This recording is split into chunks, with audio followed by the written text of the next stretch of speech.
Welcome to our Peaceability Tips for the Week.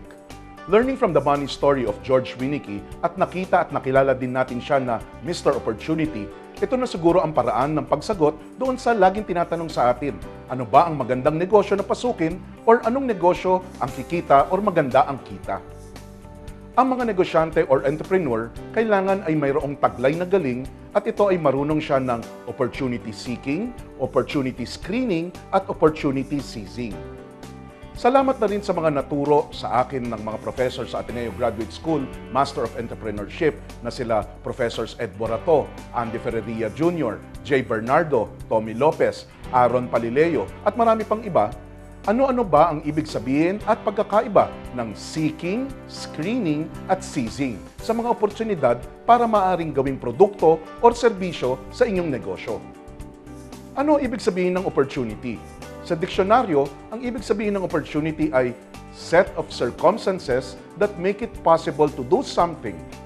Sa pagnenegosyo, it is an idea that has a commercial potential or something you can make money with, develop a business around it, or create value with it.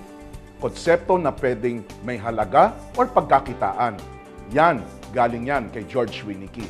Tatlong activities in handling opportunities. Number 1, opportunity seeking. Tingnan ang inyong paligid. Nasa paligid lang natin ang mga oportunidad. Hindi na kailangan lumayo. Sa inyong pamilya, mga kaibigan, komunidad, ginagalawan. Yan ang ating mga paligid na maaari at malamang madali nating makikita ang mga oportunidad. How to seek opportunities? Una, at ang pinakamadali, tingnan ang mga problema sa inyong paligid. Ano ang kinakainisan ng mga tao? Ano ang kulang o sobra na kailangan bawasan? Pangalawa, tanungin at alamin ang mga tinatangkilik ng mga tao. Ano ang gusto nila dito at ano rin ang ayaw nila sa produkto o serbisyo na binibili na nila. Pangatlo, tingnan at aralin ang mga bagong proseso sa paggawa ng produkto o serbisyo. Pinakamagandang halimbawa dyan ang pag-usbong o pagdating ng paggamit ng internet. Naiba na ang pamamaraan at proseso ng maraming negosyo dahil sa teknolohiya tulad ng internet. Panghuling paraan ng pag-seek ng opportunity ay alamin talaga ang inyong hilig at galing. Baka dito, meron na kayong makita na opportunity. Paalala sa opportunity seeking. Don't judge the business ideas yet. Ilista nyo lang lahat. No holds barred. Susuriin niya ito sa susunod na proseso, ang opportunity screening. Sa opportunity screening, pagkatapos nyo malista ang mga business ideas, idaan nyo ito sa inyong criteria. Ano-ano ang mga madaling criteria para kayo ay makagawa ng tamang opportunity screening? Una, ito ba ay magiging profitable? Ito ba ay may tunay na kikita at mapagkakakitaan? Pangalawa, meron ba kayong markado? Meron bang tatangkilik ng inyong produkto o serbisyo ng inyong negosyo? Alam mo ba sino, saan, at paano maaabot ang iyong target market?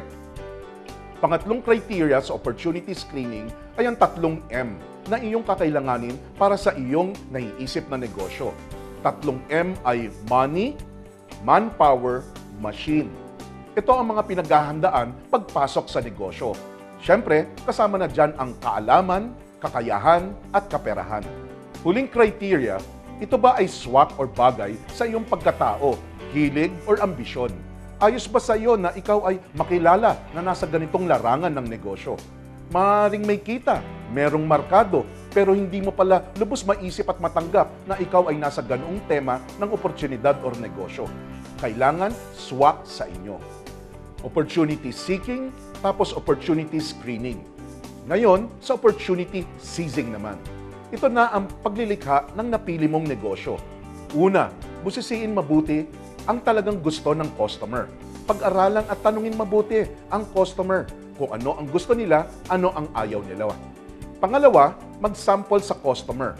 Importante na mabigyan ka ng feedback sa iyong sample galing sa iyong target na customer. Pangatlo, pag-aralan ang iyong magiging pricing. Presyo sa markado na katanggap-tanggap sa iyong customer at iyong mababawi mo ang iyong gastusin at merong magandang kita. Warning! Kapag ang kalamangan ng inyong negosyo ay dahil mas mura lamang kayo, pag-isipan mabuti. Dahil meron lagi na mas mura, wala ka na. tricky ang pag-aral sa pricing. Pang-apat, pag-aralan mabuti ang proseso at paggawa ng iyong negosyo. Dapat ito master na master mo.